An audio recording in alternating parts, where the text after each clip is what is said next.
মুসলিম পরিবারে জন্মগ্রহণ করেও সব ধর্মের প্রতি শ্রদ্ধা দেখাতে দেখা যায় সালমান খানের পরিবারকে।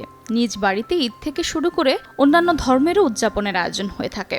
ঈদে যেমন নানা আয়োজন থাকে, তেমনি ভাইজানের বাড়িতেই করা হয় বলিউডের অন্যতম বড় গণেশ পূজার আয়োজনও। আমন্ত্রিত হন বলিউডের অনেকেই।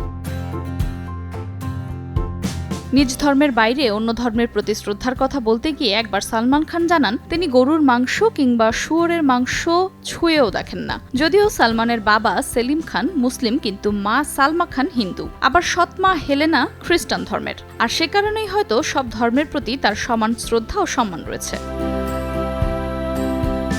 সালমান খান তার মাকে কতটা ভালোবাসেন তা সবারই জানা। সালমানও তার মায়ের ভীষণ কাছের, আর তার মাকে সম্মান জানিয়েই গরুর মাংস ছুঁয়ে দেখেন না তিনি। এ বিষয়ে সালমান বলেন, গরুকে আমরাও ভীষণ মানি। আমার মা হিন্দু, সেটাও একটা কারণ। তাছাড়া আমাদের পরিবার প্রকৃত অর্থেই ভারতীয়।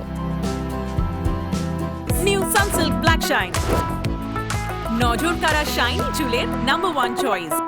এদিকে ছেলে সালমানকে নিয়ে প্রায় কথা বলেন বাবা সেলিম খান। তিনি নিজেই জানিয়েছেন কেন বিয়ে করছেন না বলিউড ভাইজান। নিজের ব্যক্তিগত জীবন নিয়েও কোনো রাগ ঢাক রাখেননি সালমানের বাবা। দুই স্ত্রী সালমা খান ও হেলেনকে নিয়েও মন্তব্য করেন তিনি।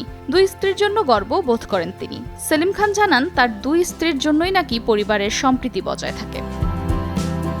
আফরোজা মৌটুসী, সময় সংবাদ।